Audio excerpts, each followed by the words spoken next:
Hello friends, welcome back to PHP echo. और जैसा कि हमने पिछले वीडियो सेशन में देखा था कि वहाँ पे हमने पीएचपी ऑपरेटर्स के बारे में बात की थी। आपको बताया था कि पीएचपी में कौन कौन से ऑपरेटर्स यूज़ होते हैं और कुछ ऑपरेटर्स आपको मैंने यहाँ पे प्रैक्टिकली करके दिखाए थे। आज फ्रेंड्स ऐसे ही हम कुछ ऐसे ऑपरेटर की बात करेंगे जो आपको थोड़ा सा कंफ्यूज कर सकता है। तो बेसिकली हम बात करेंगे इक्वल टू यानी असाइनमेंट ऑपरेटर, ठीक, डबल इक्वल टू यानी कंपैरिजन ऑपरेटर, और ट्रिपल इक्वल टू यानी आइडेंटिकल ऑपरेटर। ठीक है, इसको बोलते हैं असाइनमेंट ऑपरेटर। ये असाइनमेंट ऑपरेटर है आपका। ठीक है, ये आपका कंपैरिजन ऑपरेटर है।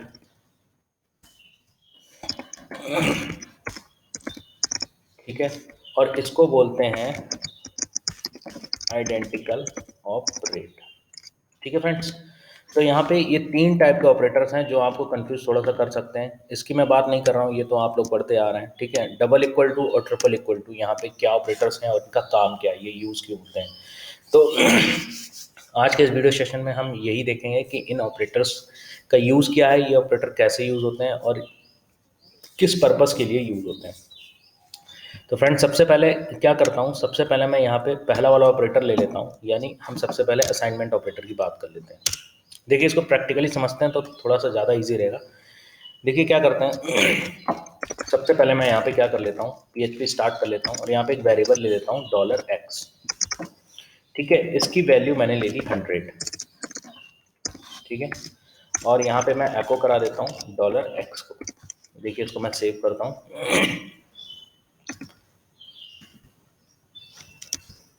ऑपरेटर अंडरस्कोर 2, और इसको index.php में सेव कर देता हूँ।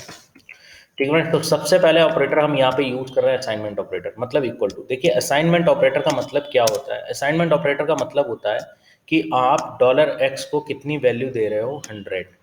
ठीक है, जैसे मैथमेटिक्स में यूज करते थे let's x equal to this, x equal to this, तो वहाँ पे हम असाइनमेंट ऑपरेटर का ही यूज करते थे। मतलब यहाँ पे हम क्या कर रहे हैं, $x को एक वैल्यू दे रहे हैं। क्या वैल्यू दे रहे हैं, 100। ठीक है, तो पहले इसको रन करा के देखते हैं।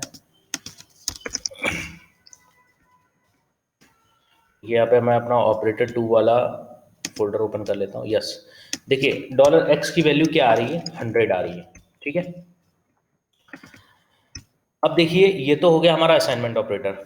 ठीक है फ्रेंड्स, देखिए एक मैं चीज़ आपको और बता देना चाहता हूँ। एक मैं यहाँ पे फंक्शन यूज़ कर रहा हूँ जिसका नाम है $var_dump।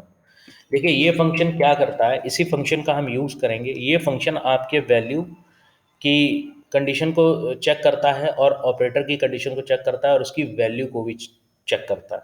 ठीक है, तो ये बेसिकली वेरिएबल्स के लिए यूज़ होता है। आप इसको यूज़ करके देख सकते हो कि वेरिएबल्स में कौन सी वैल्यूज़ ली गई हैं, वेरिएबल्स में जो वैल्यूज़ ली वो हमारी कंपैरिजन कर पा रही है या नहीं कर पा रही। तो इस तरीके की छोटे मोटे चेक आप इस फंक्शन के थ्रू कर सकते हो, var_dump। तो सबसे पहले हम इसको रन करा के देखते हैं।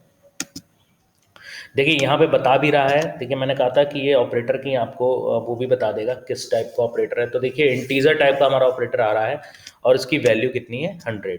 तो यहाँ पे हम var_dump का यूज़ करेंगे। एक ये भी चीज़ आज आप सीख जाओगे, var_dump क्या करता है, आपके वेरिएबल्स की टाइप बताता है किस टाइप का है और उसकी वैल्यू को भी कंपैरिजन हम करा सकते हैं या वैल्यू को भी दिखा सकते हैं। ठीक है, तो सबसे पहले हमने यहाँ पे असाइनमेंट ऑपरेटर देख लिया। आपको समझ में आ गया होगा कि इसका मतलब है कि $x को कुछ ना कुछ वैल्यू असाइन हो रही है और यहाँ पे उसको 100 वैल्यू असाइन हो रही है। ठीक है, चलिए दूसरा हम बात कर लेते हैं। देखिए यहाँ पे मैं br यूज कर दे रहा हूँ टैग ब्रोकन लाइन के लिए, और यहाँ पे मैं दूसरा ऑपरेटर यूज करता हूँ जो कि है कंपैरिजन ऑपरेटर। देखिए $x की मैंने वैल्यू ले ली है 100। ठीक है, अब थोड़ा ध्यान से देखिएगा। ठीक है, और उसके बाद एक $y मैंने ले लिया है जिसकी वैल्यू मैंने ले ली है 100। ठीक है, अब देखिए मैं यहाँ पे क्या यूज करता हूँ, एको var_dump। ठीक है, और यहाँ पे मैं लिखता हूँ $x is double equal to $y। देखिए यहाँ पे फ्रेंड्स, मैंने यहाँ पे तो मैंने असाइनमेंट ऑपरेटर यूज किया है जहाँ पे आप वैल्यू देख रहे हैं, ये देखिए। ठीक है, मैंने x और y को कुछ ना कुछ वैल्यू दी है, लेकिन यहाँ var_dump फंक्शन के अंदर मैं क्या कर रहा हूँ, $x और $y की वैल्यू को कंपैरिजन करा रहा हूँ। अब देखिए फ्रेंड्स, जो ये वाला एक्सप्रेशन है डबल इक्वल टू, और इसके बाद हम जो ट्रिपल इक्वल टू करेंगे उसमें डिफरेंस क्या है। ठीक है, सबसे पहले ये देखते हैं। सबसे पहले मैं इसको चला के देख लेते हैं। तो इसको मैं सेव कर देता हूँ और इसको रन करा के देखते हैं। देखिए जो सेकंड्स वाला हमारा है, ठीक है, ये देखिए सेकंड्स वाला हम रन करा रहे हैं। तो सेकंड वाले में क्या है कि एक तो हमारा बूलियन टाइप है, ये दिखा रहा है, ठीक, कोई बूलियन टाइप की हमारी वैल्यू आ रही है, और कंडीशन क्या है हमारी, ट्रू हो रही है। मतलब डॉलर एक्स जो है वो डॉलर वाई के बराबर है। ठीक है फ्रेंड्स, यहाँ पे ये कंपैरिजन ऑपरेटर का काम कर रहा है। अगर मैं डॉलर वाई की वैल्यू को डुअल इक्वल टू में रख देता हूँ, देखिए तब भी तो वैल्यू हमारी 100 ही तो रहेगी। लेकिन ये है कि ये हो सकता है एक स्ट्रिंग टाइप वेरिएबल में बदल जाए, क्योंकि मैंने आपको बताया था कि डुअल कोट्स में हम हमेशा स्ट्रिंग को रखते हैं। तो ये हो सकता है कि स्ट्रिंग टाइप वैल्यू में बदल जाए, ठीक है, लेकिन वैल्यू तो हमारी 100 ही रहेगी। ठीक है, मतलब अब कंपैरिजन ऑपरेटर क्या देगा, इसको देख लेते हैं। देखिए फ्रेंड्स, अभी भी वैल्यू हमारी क्या आ रही है, ट्रू आ रही है। मतलब कंपैरिजन ऑपरेटर का क्या मतलब है, यहाँ पे सिर्फ वो ये देखता है कि आपकी वैल्यू इक्वल टू है या नहीं है। उसे आपके डेटा टाइप की वेरिएबल का डेटा टाइप कौन सा है, क्या स्ट्रिंग डेटा टाइप है या इंटीजर डेटा टाइप है, इससे मतलब नहीं है। मतलब कंपैरिजन ऑपरेटर यहाँ पे क्या करता है, सिर्फ और सिर्फ ये चेक करता है कि आपकी वैल्यू सेम है या नहीं है। ठीक है। अब चलिए नेक्स्ट हम यूज करके देख लेते हैं ट्रिपल इक्वल टू। ठीक है फ्रेंड्स, मैं यहाँ पे देखिए फिर से बी आर यूज कर ले रहा हूँ 2। ठीक है, अब देखिए इसको ध्यान से देखिएगा कि हमें ट्रिपल इक्वल टू की जरूरत क्यों पड़ी, या हमें आइडेंटिकल ऑपरेटर की जरूरत क्यों पड़ी। देखिए मैंने यहाँ पे फिर से क्या कर लेता हूँ, डॉलर एक्स की वैल्यू मैं यहाँ पे ले लेता हूँ 100। ठीक है, डॉलर वाई की वैल्यू यहाँ पे ले लेता हूँ 100। ठीक है, और यहाँ पे मैं कर लेता हूँ एको वार अंडरस्कोर डम्प। ठीक है, और यहाँ पे मैं लिख देता हूँ dollar X is triple equal to dollar Y. Friends देखिए यहाँ मैंने असाइनमेंट ऑपरेटर का ही यूज़ किया है, क्योंकि मुझे एक्स और वाई को कुछ ना कुछ वैल्यू देनी थी, मैंने दे दी। उसके बाद मैंने क्या यूज़ किया है, एको वार अंडरस्कोर डंप, और यहाँ पे X triple equal to Y. मतलब यहाँ पे मैंने आइडेंटिकल ऑपरेटर का यूज़ किया। अब देखिए अभी हमारे क्या है कि डॉलर एक्स और डॉलर वाई की वैल्यू सेम है। तो पहले इसको हम एक बार रन करा के देखते हैं, सेव, और यहाँ पे रन कराते हैं। देखिए फ्रेंड्स ये थर्ड वाला हमारा है। ठीक है, थर्ड वाला भी हमारा ट्रू आ रहा है, आप देख रहे हो वैल्यू एकदम फिक्स आ रही है, सही आ रही है। ठीक, लेकिन अगर मैं यहाँ पे क्या कर देता हूँ, डबल इक्वल टू कर देता हूँ, इसको भी हम चेक कर लेते हैं, तब ये क्या चेंजेस करता है। देखिए फ्रेंड्स यहाँ पे भी ये वैल्यू ट्रू दे रहा था। ठीक है, अब इसको मैं चलाता हूँ।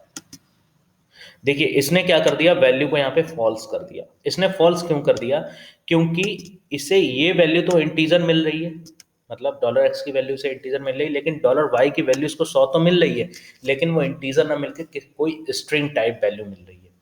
तो आइडेंटिकल ऑपरेटर का फ्रेंड्स मतलब यहाँ पे सिर्फ इतना होता है, सिर्फ इतना डिफरेंस होता है कंपैरिजन और आइडेंटिकल में, कि ये वैल्यू वेरिएबल की वैल्यू के साथ साथ उसके डेटा टाइप को भी सेम रखता है। मतलब अगर आपने कोई वेरिएबल्स ऐसे लिए हैं जिनकी वैल्यू तो सेम आ रही है, मतलब आप कंपैरिजन तो करा रहे हो, लेकिन साथ में उनके जो डेटा टाइप्स हैं वो भी सेम होने चाहिए, तभी ये आपको रिजल्ट ट्रू देगा, वरना नहीं देगा। क्योंकि आप पहले वाले कंपैरिजन ऑपरेटर में आप देख पा रहे थे कि हमने वैल्यू चाहे 100 ली थी और चाहे हमने डुअल कोट्स के अंदर 100 ली थी, वैल्यू सेम हो रही थी, उसे डेटा टाइप से कोई मतलब नहीं था, क्योंकि पहला हमारा इंटीजर वैल्यू थी और दूसरा हमारी स्ट्रिंग वैल्यू थी, लेकिन वैल्यू सेम थी, इसलिए वो उसको ट्रू करा दे रहा था। लेकिन थर्ड वाले में आइडेंटिकल ऑपरेटर में आपने ये देखा कि वैल्यू दोनों की है तो सेम, लेकिन डेटा टाइप चेंज यहाँ पे हो रहा है, और जब डेटा टाइप चेंज हो रहा है तो आइडेंटिकल ऑपरेटर इस चीज़ को अलाउ नहीं करता। उसका कहने का मतलब सिर्फ इतना है कि अगर आप दो वेरिएबल्स की वैल्यू को कंपेयर करा रहे हैं तो वैल्यू के साथ साथ उनके डेटा टाइप भी सेम होने चाहिए, मतलब ये भी इंटीजर होना चाहिए और ये भी इंटीजर होना चाहिए, तभी आपकी जो रिजल्ट है वो ट्रू आएगा। अगर देखिए मैं इसको हटा देता हूँ, अगर मैं इसको फिर से 100 कर देता हूँ और इसको मैं सेव करा देता हूँ, तो देखिए फ्रेंड्स हमारा थर्ड वाला लूप भी हमारा ट्रू हो जाएगा। तो फ्रेंड्स इन तीनों ऑपरेटर को समझाने का मेरा सा इतना सही मतलब था कि जो पहला ऑपरेटर था वो हमने असाइनमेंट ऑपरेटर यूज़ किया था, मतलब हम वैल्यू को असाइन करते थे। सेकंड हमारा कंपैरिजन था, लेकिन कंपैरिजन में सिर्फ वो वैल्यू को चेक करता था, उसे डेटा टाइप से कोई मतलब नहीं था। और जो थर्ड वन, सॉरी, जो थर्ड वन हमारा ऑपरेटर है आइडेंटिकल ऑपरेटर, ये वैल्यू के साथ साथ डेटा टाइप्स को भी सेम रखने के लिए चेक किया जाता है। या अगर आप सेम डेटा टाइप रखेंगे तभी ये रिजल्ट देगा, वरना ये रिजल्ट फॉल्स देगा। तो फ्रेंड्स, अगर आपको वीडियो अच्छी लगी हो और इन 3 ऑपरेटर्स का मीन्स आपको समझ में आया हो तो वीडियो को लाइक करें, चैनल को सब्सक्राइब करें और हमारे साथ जुड़े रहें। इसी तरीके से आपको बेसिक चीज़ें बताते चलेंगे और बहुत ही क्लियर करके चलेंगे, एकदम बेस से लेके चलेंगे और आपको पीएचपी का जो भी डाउट्स है वो नहीं रहेगा। इस तरीके के जितने भी ऑपरेटर्स हैं मैं उनको बताता रहूँगा, प्रैक्टिकल करके यहाँ पे दिखाता रहूँगा। तो आगे फ्रेंड्स हम नेक्स्ट वीडियो ट्यूटोरियल में हम लूप्स वगैरह पढ़ेंगे, वहाँ पे इन ऑपरेटर्स को यूज़ करके देखेंगे। So friends, thank you so much for watching. मिलते हैं नेक्स्ट वीडियो में।